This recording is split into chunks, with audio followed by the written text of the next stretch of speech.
आज हम आपको उस महागाथा के बारे में बताने जा रहे हैं जहां एक असुर राजा की भक्ति ने स्वयं भगवान शिव को उसका रक्षक बनने पर मजबूर कर दिया, लेकिन उसके अहंकार ने उसे उस देवता से युद्ध करने के लिए प्रेरित किया जिसकी वह पूजा करता था। यह कहानी है लंकापति रावण के समान शक्तिशाली दानवों के राजा बाणासुर की, जिसकी कथा हमें सिखाती है कि सच्ची भक्ति में भी अहंकार का प्रवेश हो जाए तो उसका पतन निश्चित है। बहुत समय पहले की बात है। एक अत्यंत शक्तिशाली असुर राजा था जिसका नाम बाणासुर था। वह हिरण्यकशिपु के वंशज राजा बलि का पुत्र था और अपनी 1000 भुजाओं के लिए जाना जाता था। उसका राज्य शोणितपुर में था, जो एक अभेद्य और भव्य नगरी थी। बाणासुर केवल अपनी शक्ति के लिए ही नहीं, बल्कि भगवान शिव के प्रति अपनी असीम और गहन भक्ति के लिए भी प्रसिद्ध था। वह शिव का परम भक्त था और उनकी स्तुति में हर पल लीन रहता था। एक दिन बाणासुर ने सोचा कि वह अपनी भक्ति को एक नई ऊंचाई पर ले जाएगा। उसने भगवान शिव को प्रसन्न करने के लिए एक कठोर तपस्या करने का निर्णय लिया। वह हिमालय की बर्फीली चोटियों पर गया और वहां उसने हजारों वर्षों तक घोर तपस्या की। वह कभी अन्न जल ग्रहण नहीं करता था और केवल शिव के नाम का जाप करता था। उसकी भक्ति इतनी गहरी थी कि उसने अपनी 1000 भुजाओं को एक एक करके काट डाला और उन्हें शिव के चरणों में अर्पित कर दिया। जब बाणासुर ने अपनी सभी भुजाओं को काट डाला तो उसकी भक्ति की पराकाष्ठा देखकर स्वयं महादेव का हृदय द्रवित हो गया। शिव अपने शांत समाधिलीन रूप से बाहर आए और बाणासुर के सामने प्रकट हुए। उनके मुखमंडल पर एक दिव्य मुस्कान थी और उनकी आंखों में असीम करुणा थी। शिव ने बाणासुर से कहा, हे बाणासुर, मैं तुम्हारी भक्ति और त्याग से अत्यंत प्रसन्न हूँ। तुम अपनी भुजाओं को मुझ पर अर्पित करके यह साबित कर चुके हो कि तुम्हारा प्रेम केवल मेरे लिए है। मुझसे कोई भी वरदान मांगो। बाणासुर ने अपनी पीड़ा और तपस्या को भुलाकर नम्रता से कहा, हे महादेव, यदि आप मुझसे प्रसन्न हैं तो मुझे केवल एक ही वरदान चाहिए। मैं चाहता हूं कि आप स्वयं मेरे नगर शोणितपुर में निवास करें और मेरे रक्षक बने। कोई भी शत्रु मुझे तब तक पराजित न कर पाए जब तक आप मेरे साथ हैं।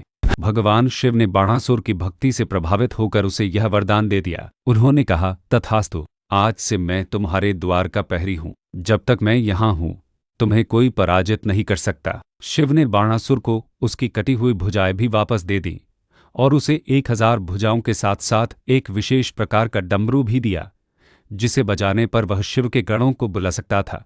इस प्रकार बाणासुर ने अपनी भक्ति से स्वयं त्रिलोकों के स्वामी को अपना रक्षक बना लिया। बाणासुर के राज्य में अब कोई भय नहीं था। भगवान शिव उसके द्वार के प्रहरी थे और उसकी शक्ति अतुलनीय हो गई थी। वह एक एक करके सभी राजाओं को पराजित करने लगा और तीनों लोकों पर उसका अधिकार हो गया। लेकिन अपनी इस असीम शक्ति के कारण बाणासुर के हृदय में धीरे धीरे अहंकार ने घर कर लिया। वह अपने आप को शिव के बाद दूसरा सबसे शक्तिशाली प्राणी समझने लगा। उसकी भुजाएं खुजलाने लगी और वह युद्ध की तलाश में था। एक दिन अहंकार में चूर होकर बाणासुर ने शिव के पास जाकर कहा, हे प्रभु, मुझे एक वरदान चाहिए। मेरी भुजाएं बहुत खुजला रही हैं क्योंकि मुझे कोई ऐसा योद्धा नहीं मिल रहा जिससे मैं युद्ध कर सकूं। मैं चाहता हूं कि आप मुझसे युद्ध करें। शिव ने शांत स्वर में कहा, हे बाणासुर, मैं तुमसे युद्ध नहीं करूंगा। जब तुम्हारा अहंकार अपनी चरम सीमा पर पहुंच जाएगा और तुम्हारा घमंड टूटेगा, तब तुम्हारा सामना मेरे समान योद्धा से होगा जो तुम्हारी भुजाओं को काट देगा और तुम्हारा अंत होगा। यह भविष्यवाणी बाणासुर को और भी अहंकारी बना गई। वह यह नहीं समझ पाया कि शिव उसे आगाह कर रहे थे।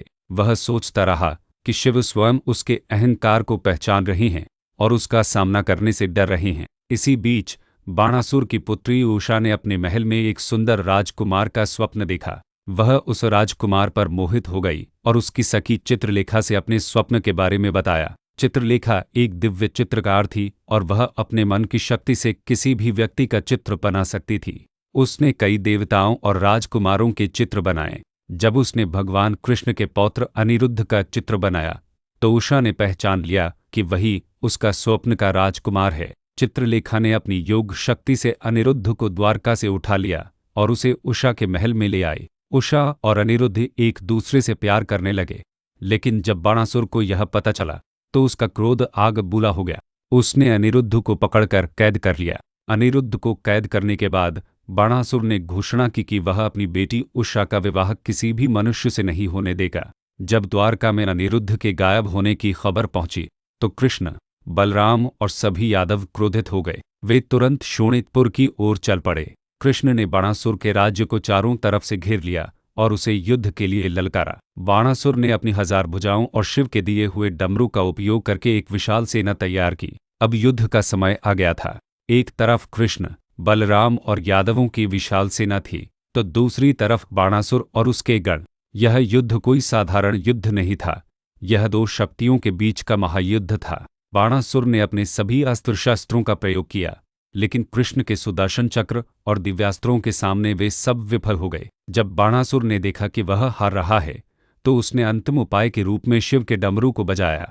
डमरू की ध्वनि सुनकर स्वयं भगवान शिव प्रकट हुए और कृष्ण से युद्ध करने के लिए तैयार हो गए। युद्ध का मैदान अब दो परम शक्तियों के बीच का युद्धस्थल बन गया था। एक तरफ विष्णु का अवतार भगवान कृष्ण थे, तो दूसरी तरफ त्रिलोकों के स्वामी भगवान शिव थे। बाणासुर ने अपने अहंकार में यह नहीं सोचा था कि वह अपने परमेश्वर को अपने ही शत्रु से युद्ध करने पर मजबूर कर देगा। शिव ने कृष्ण पर पाशुपतास्त्र, ब्रह्मास्त्र और अन्य शक्तिशाली अस्त्रों का प्रयोग किया। कृष्ण ने भी अपने नारायणास्त्र और वैष्णवास्त्र से उनका सामना किया। दोनों के बीच युद्ध इतना भयंकर था कि पूरी सृष्टि कांप उठी। देवता और ऋषि मुनि इस युद्ध को देखकर भयभीत हो गए, क्योंकि उन्हें पता था कि यदि यह युद्ध जारी रहा तो पूरी सृष्टि का विनाश हो जाएगा। भगवान ब्रह्मा ने दोनों को शांत करने के लिए हस्तक्षेप किया और उन्हें याद दिलाया कि उनका उद्देश्य धर्म की स्थापना और अधर्म का नाश करना है। यह युद्ध केवल एक भक्त और उसके भगवान के बीच का संघर्ष था, जिसमें अहंकार ने प्रवेश कर लिया था। जब शिव और कृष्ण का युद्ध शांत हुआ, तो कृष्ण ने बाणासुर पर प्रहार किया। बाणासुर ने अपनी 1000 भुजाओं से कृष्ण का सामना किया, लेकिन वह कृष्ण के सुदर्शन चक्र के सामने कुछ भी नहीं था। कृष्ण ने एक एक करके बाणासुर की सभी भुजाओं को काट डाला। बाणासुर अब केवल 4 भुजाओं वाला एक साधारण योद्धा रह गया था। उसकी पराजय निश्चित थी। तभी अपनी अंतिम सांस लेते हुए बाणासुर ने शिव को पुकारा, हे महादेव, आपने मुझसे वादा किया था कि आप मेरा अंत नहीं होने देंगे। शिव ने बाणासुर की आवाज सुनी और कृष्ण के सामने आकर खड़े हो गए। उन्होंने कृष्ण से कहा, हे वासुदेव, मेरा भक्त पराजित हो चुका है और उसका अहंकार भी टूट चुका है। मेरा वचन है कि मैं उसका अंत नहीं होने दूंगा। कृष्ण ने शिव की बात मानी और बाणासुर का जीवन बख्श दिया, लेकिन उन्होंने उसकी 1000 भुजाओं को वापस नहीं दिया। बाणासुर ने अपने किए पर पश्चाताप किया और वह फिर से शिव का परम भक्त बन गया। इस घटना के बाद शिव ने बाणासुर को अपने गणों में शामिल कर लिया और उसे अपने त्रिशूल का संरक्षक बनाया। इस प्रकार बाणासुर की कथा हमें सिखाती है कि भक्ति का मार्ग सीधा है, लेकिन उस पर अहंकार रूपी बाधा आ जाए तो भगवान भी उसे तोड़ने के लिए विवश हो जाते हैं। यह कहानी इस बात का प्रमाण है कि भगवान अपने भक्तों की रक्षा करने के लिए कोई भी सीमा पार कर सकते हैं, लेकिन वे अधर्म का समर्थन कभी नहीं करते। यह कहानी हमें यह भी सिखाती है कि सच्चे हृदय से किया गया पश्चाताप हमें ईश्वर की कृपा और क्षमा का पात्र बनाता है।